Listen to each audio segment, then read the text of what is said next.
Hello. Hello. And hello. Hi, everybody, and welcome to Latiniced, the podcast where we are trying to figure out if we are getting Icelandified or if we are Latinizing Iceland. Yeah. I think either way is it's a good way. One is better than the other, I would think. always one is better than the other one. But they're both good. They're both good, of course. Just a little bit of salsa makes everything better. Hey, I'm here with Hrafnar. Hrafnar is a drag artist from Mexico, migrated to Iceland a bunch of years ago. Eons. He basically founded Iceland along with the settlers. More or less, yeah. More or less. Actually, when people ask me how do you came here, it's like, well, I flew in the back of Quetzalcoatl. You know, if you know Quetzalcoatl, just Google it. You dropped. I dropped, yes, from an Aztec god, Quetzalcoatl. And he also is an immigrant. I mean, I should basically just let you talk about yourself. Like, no, you like that. I like it when people talk about me, and then and then I like to correct people what they say about me, because then I have more time to talk about me. So a way to like bring it all back to you. Yes. I don't know if it's because I'm Latino or because I'm a drag artist or because I'm just self-centered, or the three of them combined. Three of them combined. Yeah. Love it. Yeah. I mean, I'm not a drag artist, but since I realized I can do comedy, I got I can get more attention out of this. Definitely. And one of the things that drag gives you, I don't want to say if you do it right, but if you manage to do like yourself, like a full production, meaning you can give an illusion of something, it gives you a superpower where almost everything you say is a joke. Yeah. And it's hilarious. Yeah. I'm living for like the grandpa look. It's the only thing missing is your café con leche. Exactly. Y pan. Pancito Pan dulce. Un pancito dulce y ya. Y ver pasar a la gente y bueno, es el chisme. Pásale para el chisme el cafecito. Me gusta. Me encanta. But we're here. We're queer. We're here and we're queer. I mean, I don't know if you noticed. I don't know if you've noticed. Like, I think it's like a bit of a given, but if you rude. At least for me, I am the queer part of the show. Then Mauricio is the straight part of the show. That's what she thinks. Yeah. So we're here basically to talk about you. See. I like how this turn of events just happened all of a sudden. So but to you, and also in the context of immigration and finding oneself. And that's also like part of like that episode of like, or that question of like, are we getting Icelandified or are we Latinizing Iceland? Because you came here, like you said, eons ago, but and you also developed a part of yourself, which is the one that I knew you for, which is Morning Starr, one of the drag mothers in Iceland, one of the remaining drag mothers, because they all died in the pandemic. Super easy, yeah. Like, yeah. Well, not before pandemic actually. I think because I don't want to say this is an Icelandic thing, but people like want to try something and they're like, oh, I can actually do it, and then they stop doing it. Yeah. My narrative is that they all died in the pandemic, and you were the one that rose above because you have a different gene pool. Correct. I think so. That's a really good narrative. I'm gonna put that in my bio from now on. and then you are so far one of the drag artists that I've seen more regularly pushing the drag scene in Iceland, creating events regularly. The one that I went, I was so disappointed. No, grossed out. I was amazed. Because one of the drag artists that was featured managed to blend both of my passions. Okay. Drag and Dragon Ball. So you had one of the drag artists like dressed in Cell from Dragon Ball Z. Oh my god. From Dragon Ball Z. And I was like, oh my god. This is both my childhood and my queer self combined. So you're talking about the Pride show? Yes. Yeah. Yassified Cell, I was living. performer you're talking about is Dr. Count Evil. Yeah. I met Dr. Count's mom, like real mom, in a show. They're from Ireland. They're not from Iceland. I met them in a show. They just happened to be around, and basically, like, she came to the show and it was like, oh my god, your show is everything. Like, my daughter, she does drag back in Ireland, and they're like, she always struggles to fit in. Ironically, in the queer community, in a drag community, there's still labels or like separating. I don't want to. What's the word I'm looking for? I mean, I don't know why the queer community keeps Marie Kondoing itself. Like, this is a category, this is another one. They want to fold themselves in like 3/4 and just be like, like that's why we're actually queer. Like, just let us be like on disorganized room. Correct. That your Latino mother will be like, pero esto es una cochinera. Pero mira nada más. Pero mira nada más. Anyways, so what I'm trying to say is like how drag or how something can unite something so foreigner, that this person that happened to be in Iceland and went to my show, and her daughter is a drag artist that struggles to get booked back home in Ireland. I told them, like, I want to book your daughter to come to my show, and I want to book it for a big one. And they were super excited. And I think a couple of months passed after that, so I have a couple of shows, and I also did a Dragon Ball act, and that's what inspired that Dragon Ball act. I'm not taking credit. I'm just saying, because this is how one thing leads to another. This butterfly effect. This is how you inspire one another. Yeah, and every time you inspire somebody, you might take a little bit of that, and then you do it your own way. Yeah. And Dr. Count Evil slayed the house. Yes. The look, the performance, the mix, everything. I just put a little bit of Dragon Ball in it because also as a Latino, I grew up watching Dragon Ball Z, Sailor Moon. If you're queer and you didn't watch Sailor Moon, girl, and like Caballeros del Zodiaco.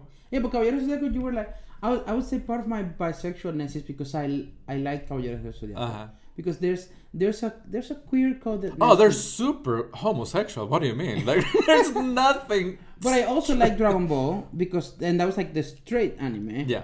And then Sailor Moon was like the queer anime. Yes, like, oh my god. Yeah, oh my god. The linguist. Yeah. But to this day, and I was like, I was in that during that entire anime block. I was just watching all of it. And some people were like, why do you watch Sailor Moon? Because I find it interesting. When you're in the closet, like, because they are naked, when they're transformed, like, yeah, obviously. Yeah. Do you not like naked women? Yeah. But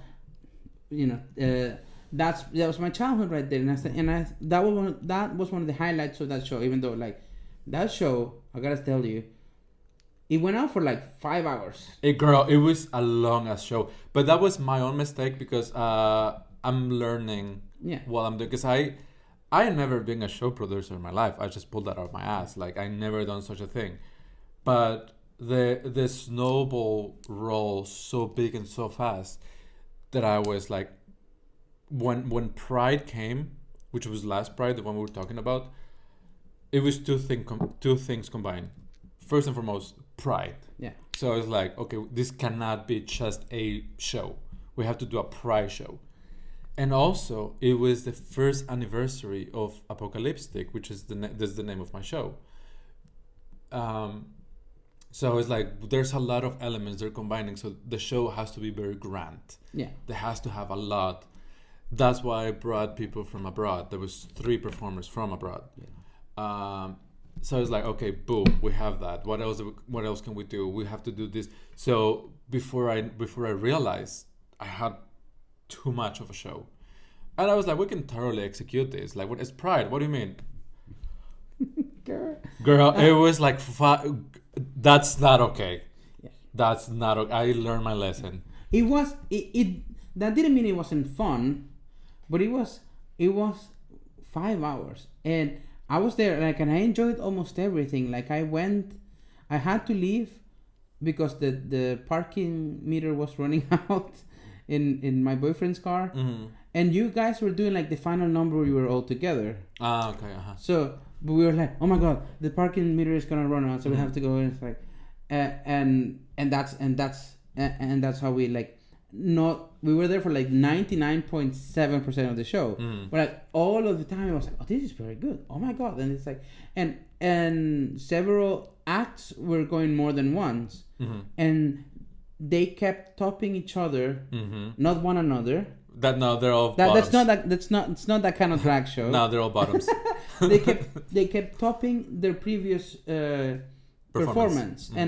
And I think it has to do with the fact that you were like curating all of this.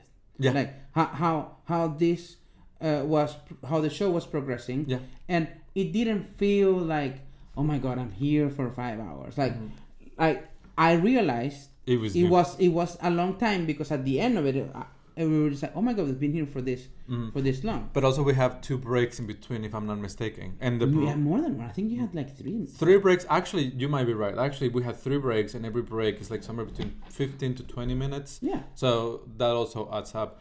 But yeah, that's something that I found for most of the shows that I organize. They have to be cohesive and they have to have a flow. Yeah. Porque como aquí mira la producción, aquí no se produce como todo esto. Exactly.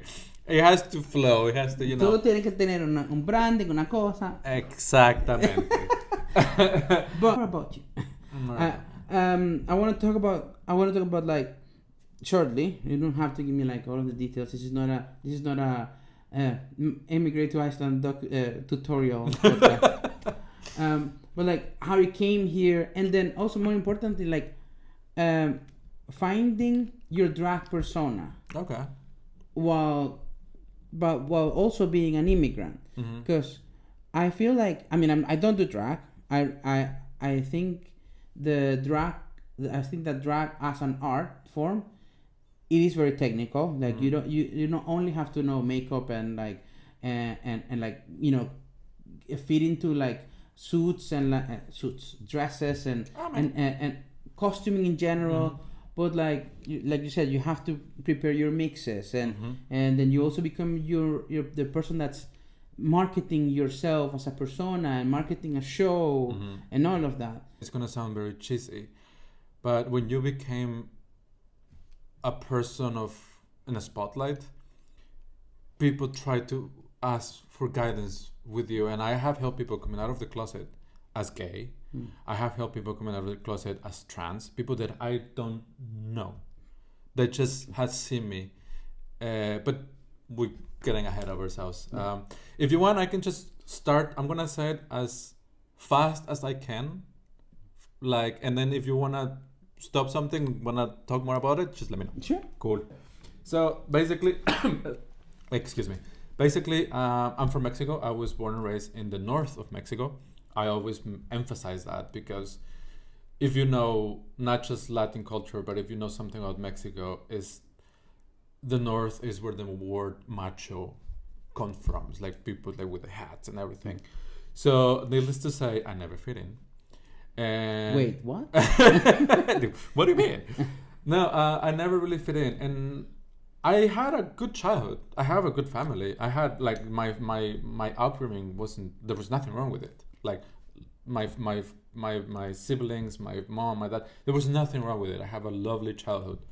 It was just my head didn't match my environment.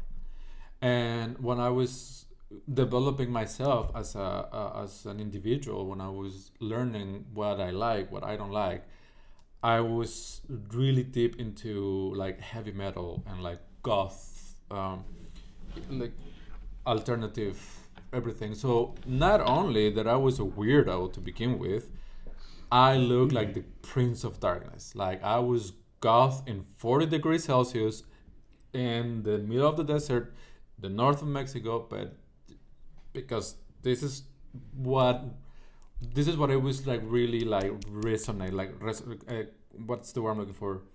This is how I can identify myself as such. Yeah. So when it was outside my household, it was hell. It was hell, but in a way that I actually never really cared that I didn't fit in, because the people that I have close to me, my actual friends, that's all I needed. In reality, I was pitying people that were making fun of me because I could see they were in a bubble. They were all fitting in and doing the things that they were quote unquote supposed to do, because of the way it worked. My hometown, it's you have two options. Either you work in the mine because it's a mining town, which is nothing wrong. Like, it pays very good, and it's a very decent job. But usually people get born, go to school, make somebody pregnant, or get yourself pregnant, and then you go and work in the mine, and you rinse and repeat. That's what happens in that town. The other option that you have is you cross the border, because it's a border town, go to the United States and find a shitty job. And I said shitty because first of all, you're most likely an immigrant with no documentation. Yeah, you have to in regards to that, you have to like cross the border and then subject yourself to that like constant fear that que te va a agarrar la migración. Exactly. Or that thing that you have to like suck it up because you're an immigrant and you have like bow down. Like an immigrant with no documents. So correct.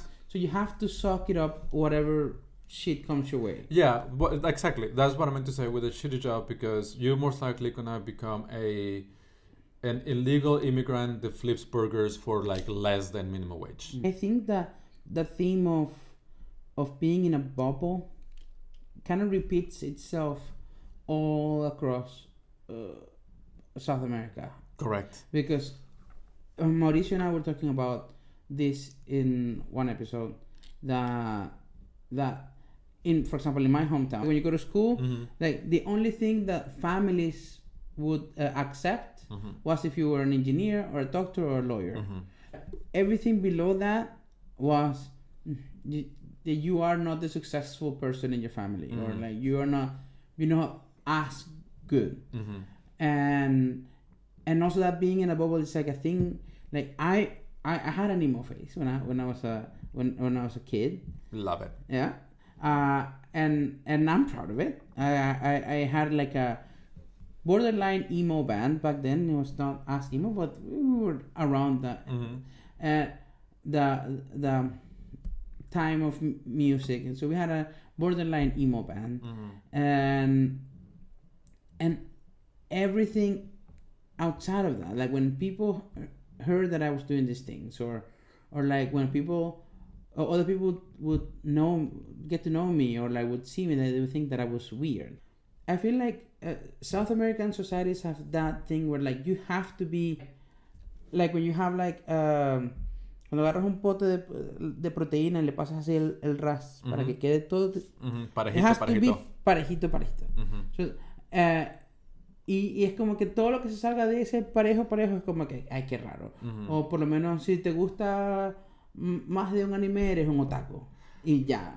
Y es como que, ¿pero para qué? No, actually, you're absolutely right. And now that you mentioned the music, for instance, I'm going to try to explain this as polite as possible. Have you seen like those like videos, like National Geographic or whatever, when they go to a very remote village in Africa or something, and they show them something that, I don't know, at TV, and they're like go crazy, they get scared.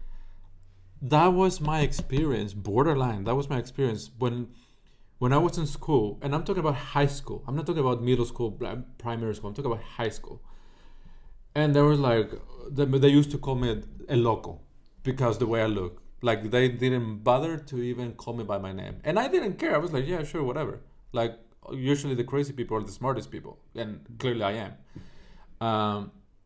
And then one time somebody was like, oh, because I have my MP3. Do you remember the MP3 players? Ooh, that you had to struggle with the wire, girl. Esos que eran así. Azulito. And well, one thing led to another, and they wanted to. One of my schoolmates wanted to hear what I was listening to. Literally, I was listening to Metallica, like whatever, and they were like, "Oh, running because El Diablo," and I was like, "Yep, I knew it. I mean, these are the villagers, and I'm the witch." Like in a way, and I'm not joking. Like I wish I was joking, but I'm not joking.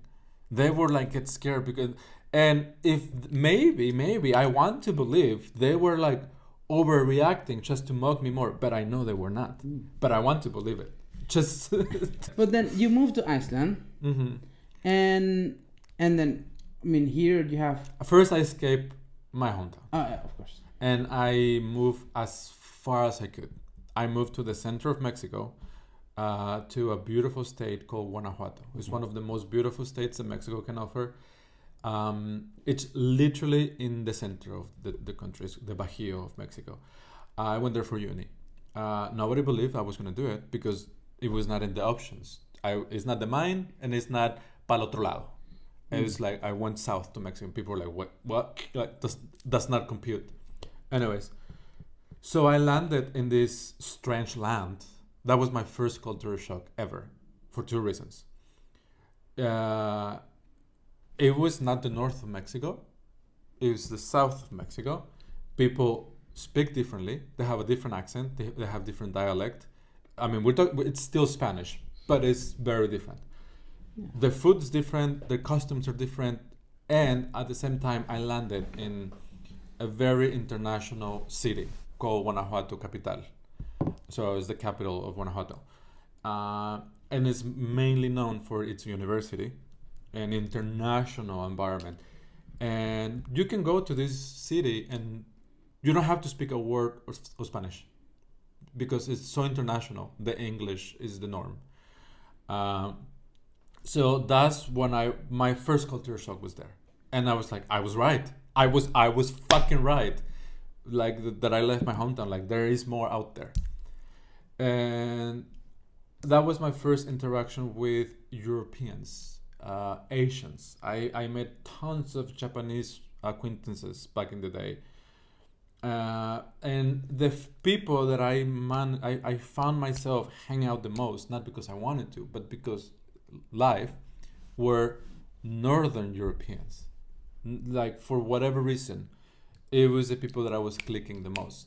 I found a Finnish person and I recognized the language and I replied to them in Finnish for the very first time ever. They were like, what on earth is happening? Anyways, so that's what I opened that was like the bridge for me to Europe. Just getting a lot of European influence on me, Europeans. And then I met these people in one of these random nights. I met these people that I actually didn't want to go out that night. I remember that very well. I was not in the mood. I was just not feeling it. My friend pushed me to go out because it was another friend's birthday. And I was like, okay, but besides, I have to, give you back your iPod Mini. Okay, we go from MP3 to now an iPod Mini. Okay, now an iPod Mini. So you know that time. Yeah. It's like, okay, I need to. Anyways, and I went, and I remember like I just sit in the bar. It's like, okay, una cerveza y me voy. So another friend of mine comes like, hey, you should come and sit with us. Like we hang out with these super hot chicks from, I think he said Ireland. And I was like, no, I'm not in the mood. And then it's like, oh, come, just say hi. And then I looked, and then I see these 3 strange creatures that I never seen in my life. Have in mind, I'm used to Europeans at this time. I'm used to, but they didn't look like any European I ever seen. And I was like, oh, okay, curious. And by the way, she is gorgeous. And then I went, and they're like, oh, my friend introduced us. It's like, oh, this is the Irish people. And then one of them was like, Ireland? We said Iceland. And I was like, dumbass. blah blah blah. We started talking, and then we got introduced. And there was like Siggy, Karen, and Helena, and I was like, "Wait, what the hell is a Siggy? Like, I don't understand. Whatever." So obviously, you know where this is going. Bingo bango, connections were done. Bingo bango, te cogiste a alguien. No, bingo bango, en que algo pasó. Aquí no algo pasó, yo no sé, no me acuerdo. No, una historia muy bonita para después. El punto es que yo en un momento, yo le marco a mi mamá y le digo, mamá, muchas gracias por todo, pero yo voy a dejar la escuela, voy a vender, mi departamento tenía mis porquerías. Uh-huh. Y yo me voy. And I basically moved to the Faroe Islands, not Iceland. Because one of them usually said that she was Icelandic because nobody knew the Faroe Islands. But she did uni here in Iceland. So my first introduction was actually the Faroe Islands. Think about that. In the end, I end up in Iceland. This is for another episode. It's tough for a documentary, probably. I think so too, which I already have one. It's called No Makeup, but we'll talk about that later from another episode. Yeah. Let's forward a little bit. Producción no me deja tener tanto Vale. So let's fast forward a little bit. Uh-huh. And then, so you're in Iceland. Mm-hmm. How long did it take you from when you landed in Iceland to become Morning Starr? I will say it's somewhere around 3 years. Because the main obstacle that I had is that I was completely new in a country with zero connections. I didn't know anybody. I didn't have my social security number working on. I was just like level 1 immigrant. Like, I couldn't do anything. So by the time I started working, I had all my paperwork, all of this, blah, blah, blah. I was just stuck at work, just as a fully new immigrant, with a partner, with a child. It was just like too much responsibilities, and it was just everything was packed, and I had no life. I didn't have time for life, other than in the house life. I remember I was just like walking around downtown. And I went to this venue, and there was a drag show going on, and I was like, oh my god, like I forgot the drag existed, like as entertainment. And I just was looking at it. Was nothing like I remember, because in Mexico I used to do drag, but in a different perspective. It wasn't a performance drag. It was more of like, I'm gonna go party with my girlfriends. Like I had a lot of what we call back then like travestis friends. They will do the classic old style of drag, which is imitation. They go to the cantinas, and these cantinas they will perform. Yeah. But maybe one of them will perform. Mind you, these cantinas were not queer cantinas. No, girl. No. They were not queer cantinas. They were probably the best way I can put it. They were almost like a brothel. Okay. Almost a brothel. Yeah. No, but just for like so people who listening understand. Like it's not that you went to like a queer spa. It was exactly. No, it wasn't. It wasn't a queer bar that was called La Cantina. No. It's like a die-out place where if you go there, it's just you're not up to no good. And the entertainment were these old school drag queens. So you found you found out that there's a drag show. Yes. Here, and what happened? Then I got the Icelandified version or the Europeanized version of it, which it wasn't what we're talking about. It was more of a artistic, out of the box, completely like comedy, talking on the microphone, completely different to what I experienced back in Mexico. And I was like just flabbergasted. I was like, what is this? And one of the queens that came to the stage First of all, she looked like a fucking monster. She looked like somebody like pulled her out of the swamp, put some glitter over it, and then she performed like the most artistic piece I ever seen. That person's performance name is Death Star. So we became friends, and Death Star told me, you should get in drag, like it, because I told her like a little bit of my background.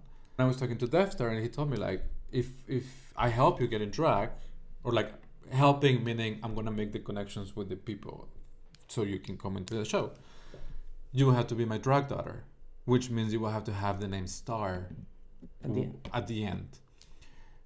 And then I was like, oh, that's no problem, I don't care. And while I was having this conversation with her, like Morning Starr just paused my head, and then like that, she told me like, I have one for you, but I don't know if you're gonna like it. And I was like, what is it? And then Death Star said like Morning Starr, and I was like, it's meant to fucking be. If Death Star wouldn't have said Morning Starr, would you have put it on the table? Yeah. And I would have definitely put it on the table, but then I was also probably like self-conscious of having to explain it. But no, like it just flow, and it became a very powerful way for me to not only understand myself a little bit more, not with my gender identity, because I never really struggled with my gender identity, more of a, I don't have to think about it as much.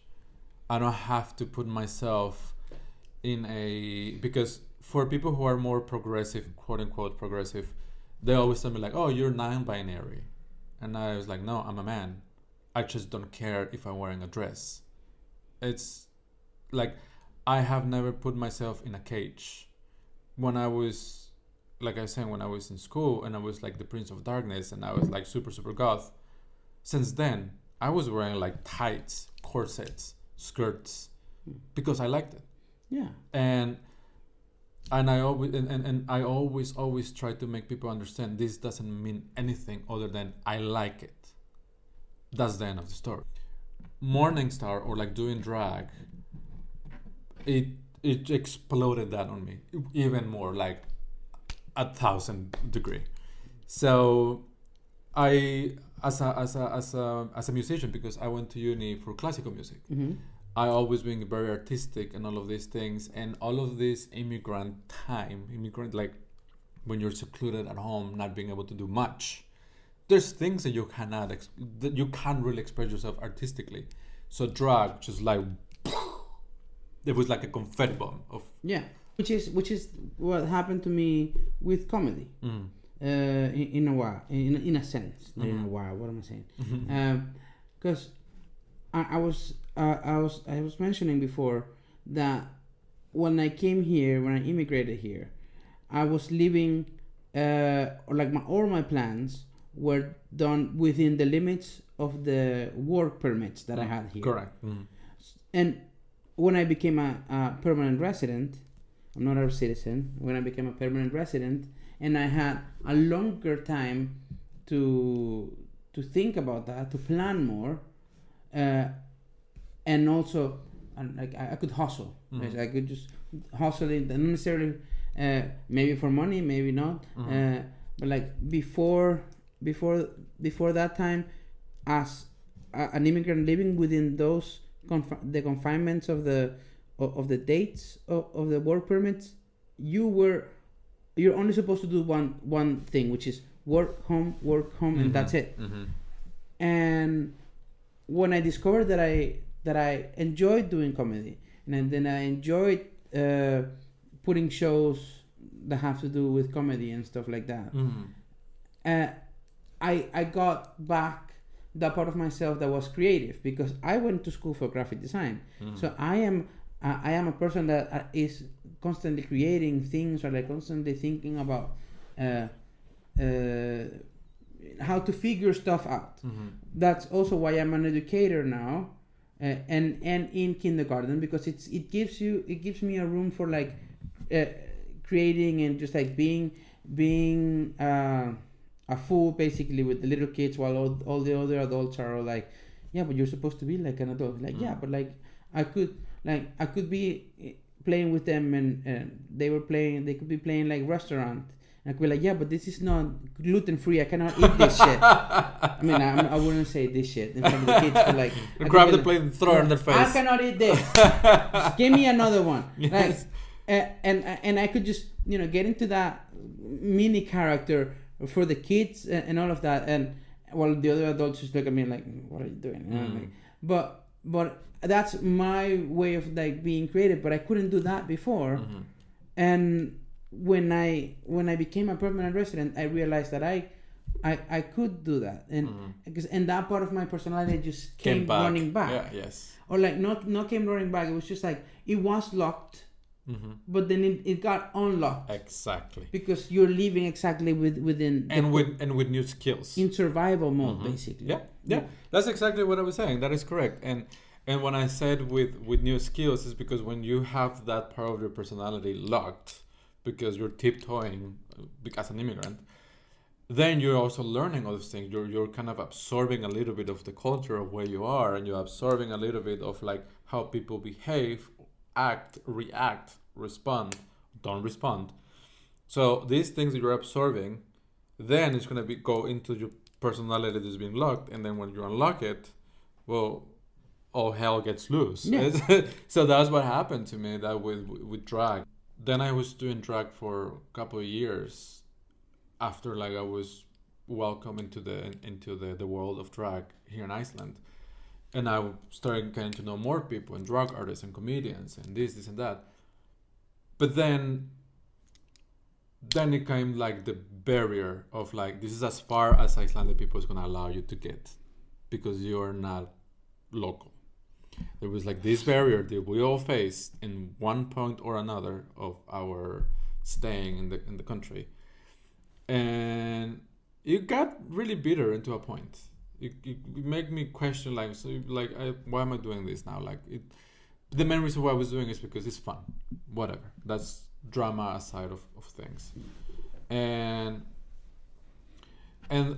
basically we fast forward to COVID. And as we know, it wasn't very fun. So, I mean, I enjoyed not seeing people. I mean, that was great. What do you mean? Yeah. But I almost died. That was not that. I mean, it would be a catastrophe, really. Anyways, when we went back to when we started back to normal again, I was like, okay, I'm ready. Like it's been like 2-3 years in lockdown, literally and physically. And artistically, because what we just mentioned, like this came out and then whatever. So I was like, when is the next show? And there's nothing happening. Nobody was doing anything. People were still kind of scared. This and that. And I literally said, like, you know what? Fuck it. I'll make my own show. Nobody's doing anything. The rest of people don't even like me. So if they do something, most likely they won't invite me, because I was very verbal about that barrier that I mentioned earlier. So I was like, you know what? If anything even happens, I will be the last person they're gonna call. So whatever, I'm gonna make my own show with zero experience other than just once in a while going to perform. And one of the jokes I used to do back in lockdown, because, you remember the memes. It's like, oh, it's the end of the fucking apocalypse. Everybody's going to die. I used to make a joke where I said, like, well, at least put some lipstick on. It might be the apocalypse, but at least put some lipstick on. Yeah.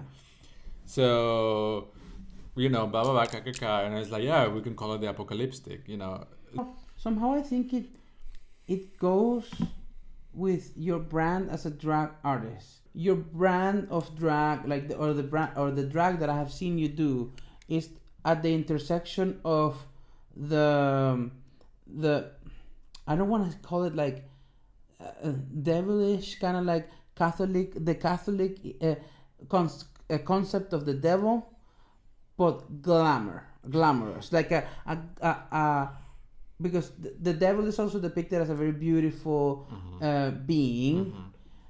And you have that, and you use like sometimes horns or are very much into like Jewelry, jewelry and like bone, like not bones, as crucifixes, crucifixes and all of that. So you have that, Brian, but you also, but you don't go gory. You go more like on the glamorous side. Like you could wear all of that, but also a nightgown, and you'll be like ready to have a martini at the pool. So that's actually why apocalyptic for me like feels like it's something very yours, because in the two words that you combine is like opposites, but mayhem, but make it cute. But put some glitter on it. Yeah.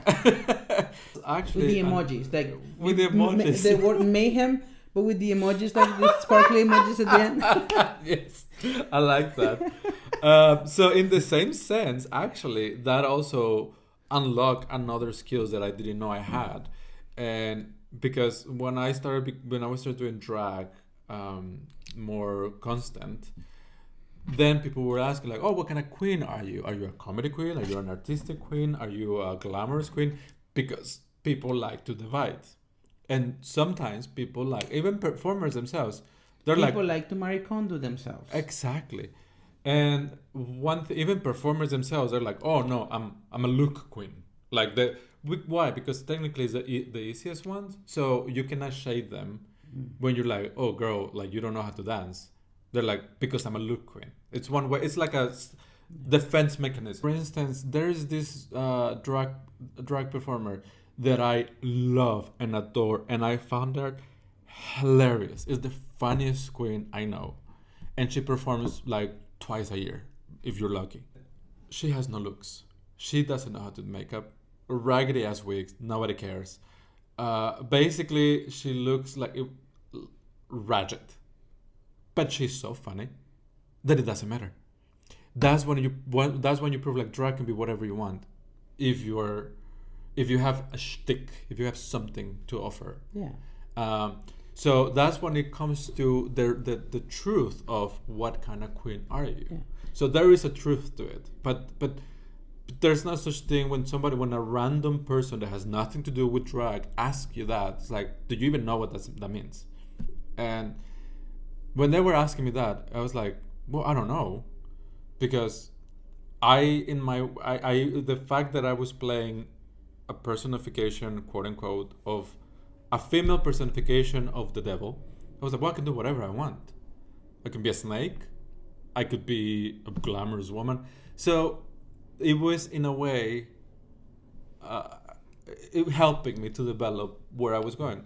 But most of my drag before Apocalyptic was very artsy and very, what I want to say, weird queer. Like a combination of queer and weird and artsy. Would you call it like editorial? Not as fancy. Okay. The editor is a little bit more fancy. But yeah, like people will go and tell me like, oh, that was so weird. It was great. Because I was trying and I was inspired by my drag mother. That was her drag. I was doing what my drag mother will. What will she do? That's what I was doing. And then Apocalyptic comes to the table. And like I mentioned, like I pulled this out of nowhere. I have never in my life till that day hold a microphone. Yeah, but this is the same skill. You hold something else. You can like. I did. I mean, hello. When I grab it and I put it next to my mouth, and I said, like, you know what? This is very familiar. Yeah. and that gave you confidence. Such a bitch. That actually unlocked and gave me more confidence. Unlocked skills that I didn't know I had, and gave me a confidence that I didn't know I had, and that made me change and develop my drag more uniquely. I could no longer be like the queer, weird, like swamp witch, and then go and host and make jokes. It will just not make sense. Yeah. It will just collide. Yeah. If people are not used to it. Yeah. I mean, imagine you are a random stranger that walks into a venue and there's a show happening, and then you see a swamp witch in the microphone making jokes. You'll be like, what the fuck? So it just, my head will not allow me to do that. So I was shaping Morning Starr's image And then as I'm shaping Morning Star's image, I'm like, okay, but now she looks this way. Now these other acts, I cannot do them because now she looks this way. So it would not make sense, artistically speaking. What you know now is one of the end results of like a more glamorized, quote unquote, devil that still has those elements. And in a personal life, it gave me this self-confidence where I can be talking to you and I can be talking to 200 people and all eyes and all ears are on you. And that really is a powerful energy. Is a very powerful skill that when you take that and you apply that in your real life, and when I'm saying the real life, I mean when you're paying bills and it's just changes everything. Changes absolutely everything. Absolutely. As a kindergarten teacher, like when I have to talk to the parents, I usually approach it like on the funnier side of things. I had a parent teacher presentation, and I had to talk about like what we're gonna do with the kids during the winter and all the plans for us and stuff.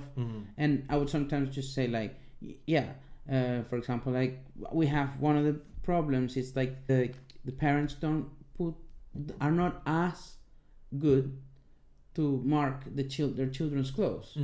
And kids in kindergarten age, what the first thing they do when they're in kindergarten is take off their socks.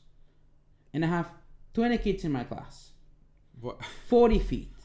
How to tell those apart, because they're all the same size. Yeah. And they're also H&M. Yeah, basically. And you could have, for example, like girls coming in with their older brother's dinosaur socks that are still intact. So there's just not a thing like, there's another thing that you could go like, the pink socks are all the girls' socks. You could also have like boys coming here with like pink socks, and that's because they have older sisters and hand-me-downs, and that is fine, because clothes for kindergarten are supposed to get messy, and they're not supposed to be like very nice looking. So you have 20 pairs of socks, and you're like, who belongs to what now? And I remember like making this type of like scenario, like imagine you have 20 kids, 40 feet, 20 pairs of socks, where to put each sock or what's what, and you could feel like they understand. So hopefully they will mark their clothes, because they will have that in their minds, like that I put the scenario there, not because we're being a stickler for like, hey, you have to mark your clothes, but like it's like I'm putting it like, okay, this is how it looks on my end. But I don't want to be a bitch telling you like this, but I'm gonna be like, I want you to realize it by yourself. Yeah, the process that it is to like, if we're not always constantly watching, like the moment more than one kid takes off their socks, we're like, okay, that's chaos. And it could happen if they are in story time, it could happen if they're playing on something else. Sometimes it has happened while they're outside playing. They just take their socks. Fucking animals. Like they just do what they want, and that's that's good. That's also part of like what being in kindergarten is. Like, it's chaos. It's chaos, and it's like, but it's the purest, funniest chaos ever. But and I use that kind of comedy like to like make or like try to be funny so that the parents understand where we're coming from, and like, okay, that makes it a little bit better. I realized that I could do that because I realized that I can write jokes. Do that. It's all good. I'll be like, this is production done. At this point, the camera ran out of batteries, so it's like, it is what it is. Yes. Yeah, but how has being an immigrant helped you in producing the current version of your drag now? Being an immigrant in Iceland. Being an immigrant in Iceland, I believe that I have a background, and I have like things that they haven't heard or seen as somebody from Mexico. So I can utilize all of my Mexican background, transform that into either a visual effect in drag or a comedic effect in drag, and that really helps me. And then we add the obvious fact that I'm an immigrant. So I can also use that as a joke. I can use that as a plus that will help me, because some people like to tokenize us, be like, oh, I have the token of the immigrant in my production. I have the token of the queer person in my production. It's like, hey, you get 2 tokens with me, which is not the nicest thing to do, but it helps. Yeah. Like, so I think and understanding the Icelandic society, understanding the Icelandic culture, it's how can I take all of this that I just talked about and show it to them, for them to enjoy it. Because if they don't enjoy it, then I'm not doing my job correctly. Yeah. And the bestest way to help me is just to sit down, listen, and enjoy. And then it's a give and take. As somebody who comes from a different background, somebody who comes from the different side of the planet, you do have something to offer. And sometimes they don't know, and they will never ask you most of the time. It's up to you to embrace it, because there's a lot of people who hides their background for whatever reason. And then they're just like, just there. Yeah. So, yeah, just embrace who you are and blend it with Iceland, or embrace who you are and blend it with the new culture you're living with. All right. Thank you so much for coming to this show. I bet it was a pleasure. It was a pleasure. Thank you, my pleasure. There's definitely going to be another episode. Love it. Eventually. Yeah. So whenever Mauricio dies, if Mauricio dies, then you can probably co-host this with me. Kill Mauricio. Yes. It will be my pleasure. Thank you so much. All right. Thank you so much. And this is it for this time. So thanks for joining us, and I'll see you next time. Bye. Sounds. Bye. Bye.